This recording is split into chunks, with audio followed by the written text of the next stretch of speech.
¿Cómo estás, Nancy Rampaport? Muy bien, Pablo. Buenos días. Frío, ¿no? ¿No Frío, tanto? pero no tanto. ¿Te viniste en bicicleta? Me vine en bici. Ah, ya. Sí, ayer, valiente, muy valiente. Ayer no me dio la valentía. Ah, pero hoy día hace más frío que ayer.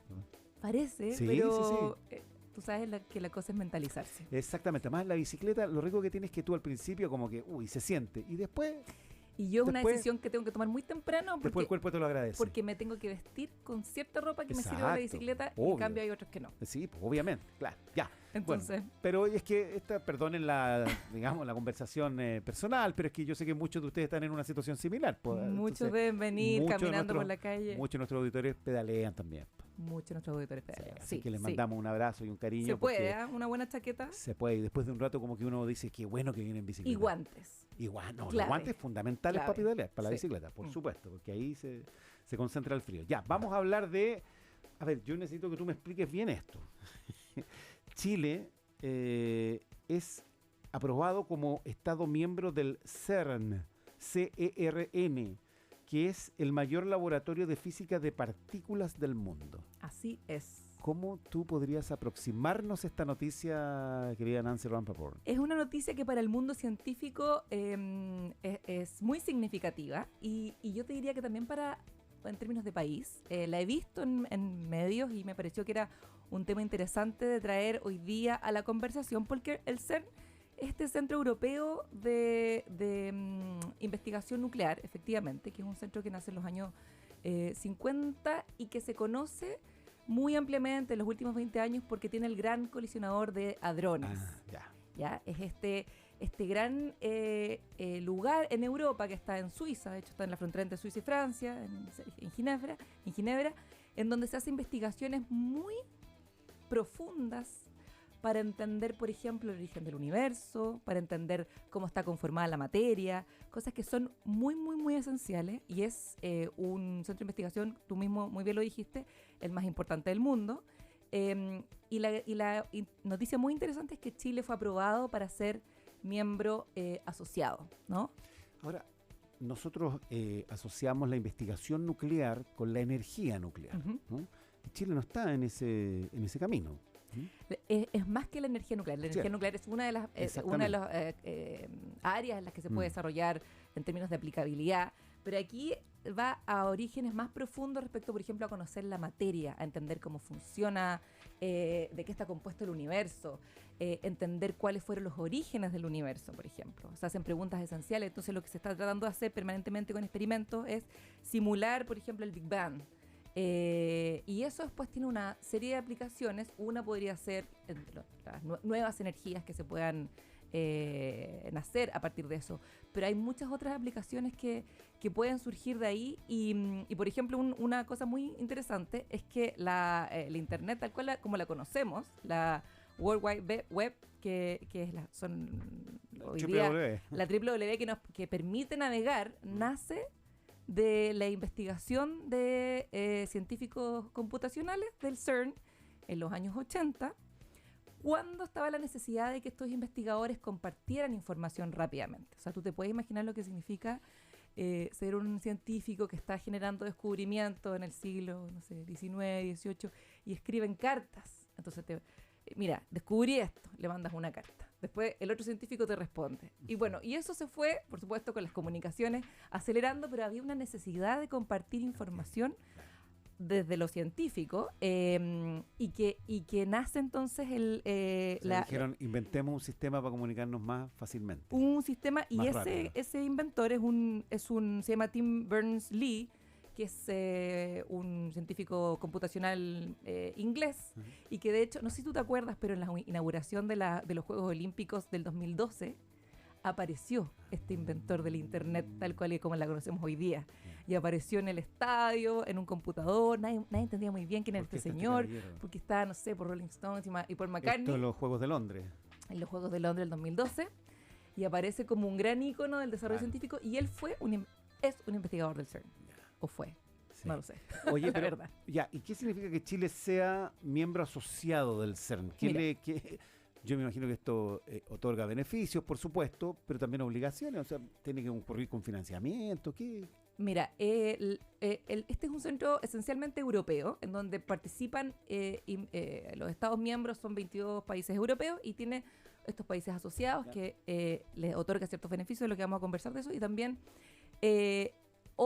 más de 100 países tienen investigadores en este lugar. De hecho, Chile, la presidenta Bachelet, en el año 2007, se firmó un primer acuerdo que permitió los primeros vínculos con el CERN de parte de investigadores y científicos chilenos, sobre todo asociados a universidades. De hecho, hay una fuerte presencia de universidades chilenas en los principales experimentos que se hacen en el CERN, especialmente de la Universidad de Santa María en Valparaíso, la Universidad Católica, la Universidad de Chile en particular. Entiendo también que hay ciertas tecnologías de la Universidad del Desarrollo implementadas ahí. Y entonces, en términos de la presencia de investigadores chilenos, ya están. Y eso fue un paso que se dio hace casi 20 años.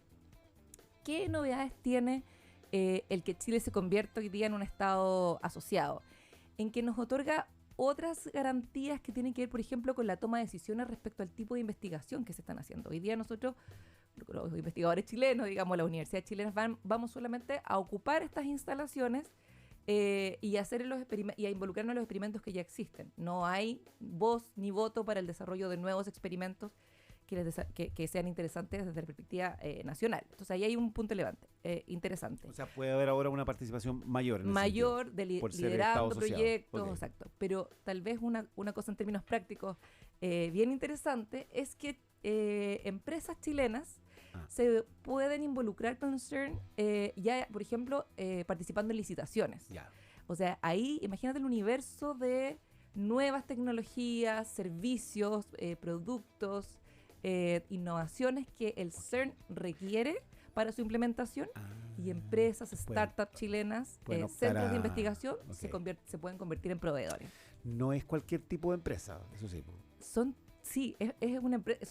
Podrían ser startups, podrían ser empresas, podrían ser centros de investigación también, pero estos grandes organismos, tú sabes que funcionan a través de licitaciones. Claro. O sea, hoy día empresas chilenas... Y eso se abre a las empresas chilenas. Eso se abre a las empresas chilenas gracias a este acuerdo que firma el gobierno, y que es bien interesante porque el presidente Boric viajó a Suiza en el 2023. A Ginebra en particular. Que yo creo que incluso lo comentamos, que interesante que un presidente recién elegido, más o menos, pusiera en su agenda estos temas, y viajó con la ministra de Ciencia, y ahí se inicia este proceso de postulación, donde se hace se define que Chile quiere ser Estado asociado. El CERN y todo su equipo de gobernanza tiene que analizar esta candidatura, esta postulación. Viene un equipo... ¿Qué se analiza ahí? Porque yo me imagino que si Chile termina siendo miembro asociado es porque hay ciertas características, capacidades, desarrollos que hemos tenido. Se analizan varias cosas. Se analizan el nivel de la ciencia que se desarrolla en Chile, la capacidad científica, el nivel de infraestructura que tiene el país, el compromiso político en términos de financiamiento que pueden existir. O sea que esto es el Estado de Chile, a través, por ejemplo, del Ministerio de Ciencia, el que postula y dice, sí, efectivamente queremos ser parte de esto. Entonces, es una serie de condiciones, tanto técnicos como político-económicas, que hacen que el CERN defina qué país puede ser un Estado miembro. Y se hizo en un tiempo muy breve, ¿no? Casi 1 año y medio, en donde el CERN decide, sí, esto es interesante, Chile lo vamos a aceptar. Hoy día el CERN nos acepta, y hay un proceso final que implica que el Congreso de Chile ratifique esta aceptación. O sea, que nosotros digamos, sí, queremos ser efectivamente miembros asociados, y tomar y asumir las responsabilidades, los deberes y los derechos que tenemos por ese políticamente ahí no hay oposición a esto, ¿no? O sí yo te diría que no, y es lo que hemos conversado también en otras oportunidades, es que en materia de política de ciencia y tecnología, innovación y conocimiento en Chile, había una cierta, yo te diría con bastante fuerza, una línea que ha sido respetada por los distintos gobiernos, ¿no? Y yo creo que uno podría encontrar unas voces muy extremas que podrían poner en cuestión, por ejemplo, la inversión en ciencia. Pero estamos en tiempos tan álgidos, tan raros, donde donde a veces estas voces disonantes son las que se empiezan a escuchar más. O sea, podríamos uno encontrar, seguro que hay un video en YouTube que dice, ¿por qué vamos a gastar tantos millones de dólares en investigación como este tipo? ¿Son muchos millones de dólares los que se gastan? Es mucho, es un presupuesto muy importante. Ahora son presupuestos coordinados de muchísimos países. Y por un lado está la legítima necesidad y interés y curiosidad del ser humano de entender mejor nuestros orígenes, ¿no? Y esto es una investigación muy esencial. Pero luego hay una serie de investigación aplicada que también es muy relevante, que nace a partir del CERN, por ejemplo, nuevos sensores, nuevos tratamientos médicos asociados, por ejemplo, a escáner.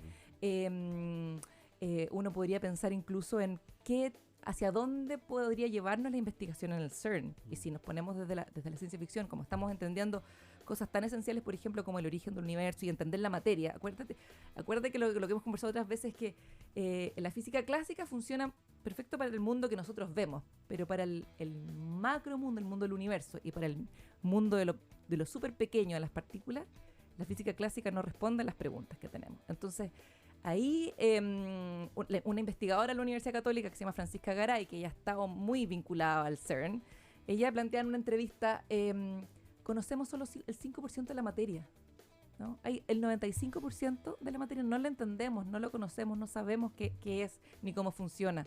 La gravedad, que es algo que para nosotros nos parece que es una ley de gravedad en la física clásica, en el mundo de lo cuántico tampoco se entiende bien cómo funciona. Entonces, lograr tener la llave para hacer descubrimientos que nos permitan entender más este tipo de cosas, a lo mejor nos van a permitir que se habiliten los viajes interplanetarios, por ejemplo.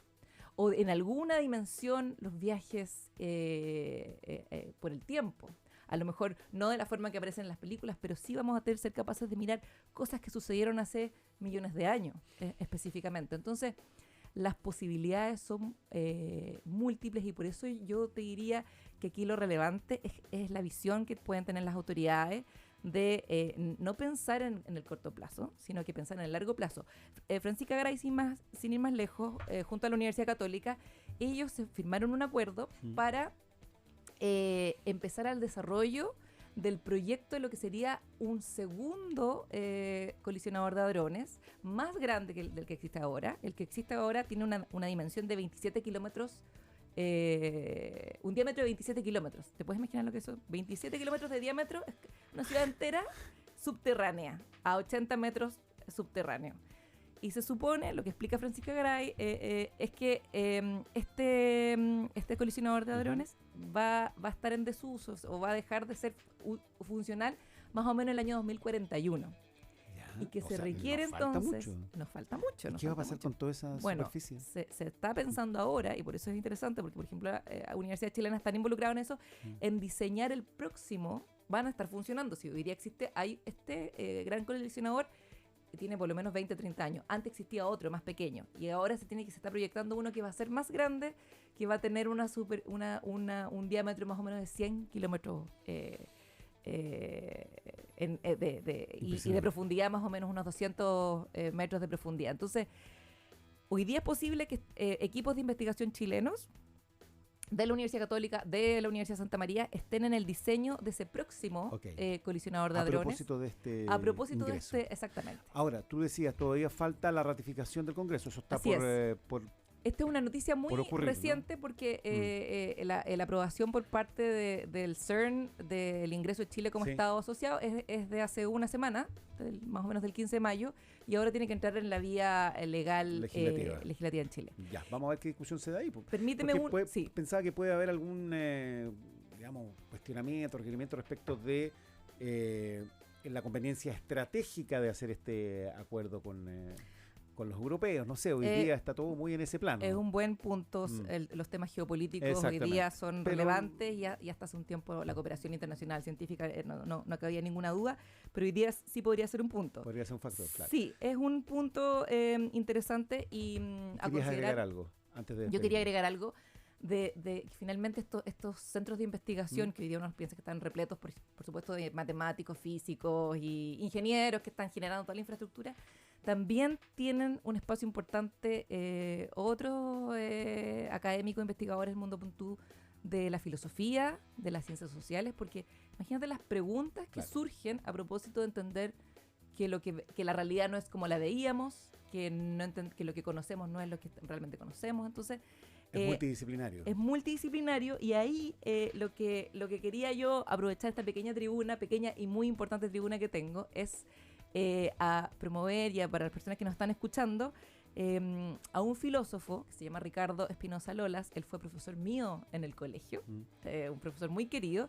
Él es académico de la Universidad Católica del Paraíso y está siendo postulado por una serie de grandes intelectuales del mundo al Premio Nacional de Humanidades y Ciencias Sociales en Chile. Entonces también quería mencionar el de este año, que se abre la candidatura pronto, o me parece que ya está abierta. Ricardo Espinosa. Ricardo Espinosa Lolas, filósofo. Fue filósofo probablemente yo lo conocí cuando tenía 30 años, yo era una escolar.